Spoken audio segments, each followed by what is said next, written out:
Q6 Level 4 opens with a poem. This is one of my favorite poems in the universe. It's called How to Be Eaten by a Lion by a Canadian poet named Michael Johnson. Now, he did spend some time in Africa as a child.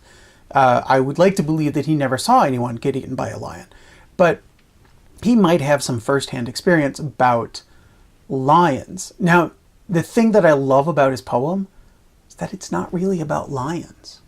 It's a metaphor. And it's a metaphor that might well represent how to handle a collision of cultures. In Level 4, you're going to read to the end of your book. And so you're going to see the ultimate outcome of the collision of cultures that has happened. Characters may have handled it well. Characters may have not handled it well. It may have been something beautiful and profound, or it may have been something sad and brutal. Either way, the cultural collision has happened. And what you're going to have to do at the end of this level is consider the fairness of what happens to your protagonist. Does the ultimate result of this cultural collision by the end of the book, does it work for that character, or is it completely unfair to that character? And you're going to write about that in one of two different ways. One way is kind of the old-fashioned way. You're going to write a letter to the editor, and this is typically to the editor of a newspaper, the editor of a magazine, where you, random person, get to express your opinion. You send it into the editor. The editor says, wow, this opinion is profound. I want to print it in my newspaper, in my magazine. So you might write a letter to the editor saying whether or not you think the conclusion of the novel was fair to your main character. The other option is to write a Facebook post. You do this all the time. You are much more familiar with Facebook posts than you are with letters to the editor. But in that Facebook post, you have to talk about the fairness of what happens at the end of the book to your main character. Now, let's dive into the rubric. The rubric is longer for this level than it has been for the two previous. There's a good reason for that.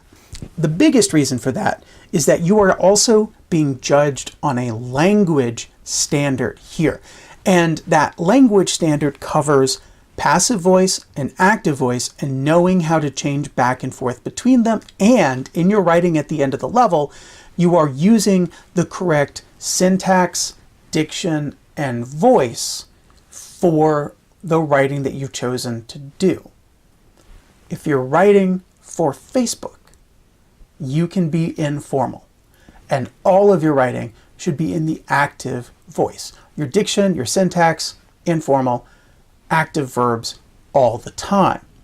If you're writing a letter to the editor, you want to be formal. You want to use formal diction, big fancy words. You want to use formal syntax, lots of compound sentences, for example. And you should be able to throw in the occasional passive verb or sentence written in the passive voice. This is what's going to trip up a lot of you. That's why I brought it up first. At the end of this level, after you've finished reading the book, there's a review of syntax and a review of diction, because these are things that we covered in first semester. And there's also a whole thing on passive and active voice. If you get to those and you are confused, there are some links to my other channel about all of these things, but you can also talk to me. You can talk to Miss Zelinsky. You can talk to that smart-looking kid across the room who you think probably has the answer. Ask. You can also Google what is passive voice, right? And maybe learn about it that way as well. Now, this rubric has 3 other standards. There are 2 literature standards. 2 of them are about that poem, and 2 of them are about the novel. Basically making sure you understand what happened in the novel, like you didn't get confused about the ending. You know what really happens. But then also you're selecting good evidence to put into your piece of writing at the end. The analysis of literature standard is about where you get to explain the cultural collision. So you're saying this was the person, and this is what happened to them when the cultures came together. I think it was fair. I think it was unfair. Because there's also a writing standard, which is, again, accurately talking about what happens in the level, but then also clearly showing your own opinion about this cultural collision, about the fairness or unfairness of it to your main character. Now, I already mentioned part A, which is a poem. There's a question about that poem and how that poem might be a bit of a metaphor.